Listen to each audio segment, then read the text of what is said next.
कृष्णा। तो माघ मास के शुक्ल पक्ष में एक एकादशी आती है जिसे हम कहते हैं जया एकादशी।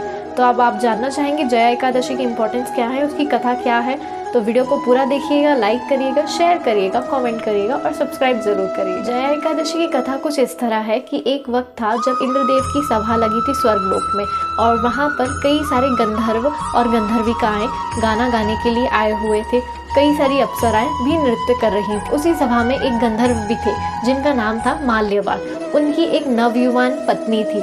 तो जब वो गंधर्व गीत गायन कर रहे थे तब इंद्रदेव के सामने भी बार बार उनके लय और ताल बिगड़ रहे थे, यानी बार बार उनका ध्यान जो था वो अपनी पत्नी की तरफ जा रहा था।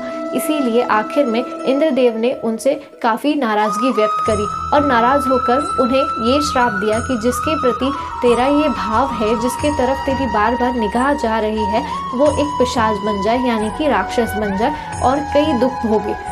तो जब गंधर्व को ये एहसास हुआ कि उसने इंद्रदेव का कहीं ना कहीं अपमान किया है, तो उसने उनसे क्षमा याचना मांगी। लेकिन फिर भी इंद्रदेव का गुस्सा इतना ज़्यादा था कि उन्होंने माल्यवान और उसकी पत्नी को वहाँ से जाने का आदेश दे दिया।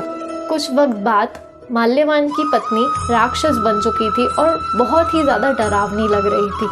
तब माल्यवान को ये एहसास हुआ कि अब कुछ ना कुछ तो ऐसा किया जाए जिससे इस श्राप से मुक्ति हो। उसने कई दर भटका और कई जगह मन्नतें मांगी, बहुत सारी ऐसी चीज़ें करी जिससे उसकी पत्नी की ये पिशाच योनि से मुक्ति हो सके, पर कोई भी लाभ हुआ नहीं। आखिर में गंधर्व माल्यवान बहुत ही ज़्यादा रुष्ट हुआ, बहुत ही ज़्यादा परेशान हुआ और रुदन करता हुआ नारद मुनि के पास गया। माल्यवान नारद मुनि के पास गया और नारद मुनि से जाकर कहता है कि हे नारद श्रेष्ठ, मुझे कृपा करके बताएं कि मैं अपनी पत्नी को इस पिशाच योनि से कैसे मुक्त करवा सकता हूँ।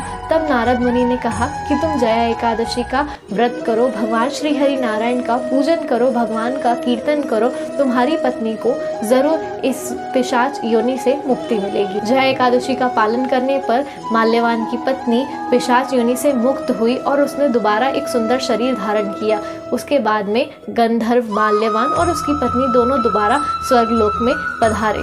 इसका तात्पर्य यह है कि अगर आप जया एकादशी का व्रत करते हैं, भगवान श्री हरि नारायण की सेवा पूजा करते हैं, तो ज़रूर आपके बुरे से बुरे योनि में भुगतने वाले पाप भी कट सकते हैं। भगवान आपको दोबारा अपने धाम में बुला लेंगे। जया एकादशी का पालन ज़रूर करें, भगवान का कीर्तन करें, उनका नाम जप करें और जया एकादशी का व्रत करें। हरे कृष्णा।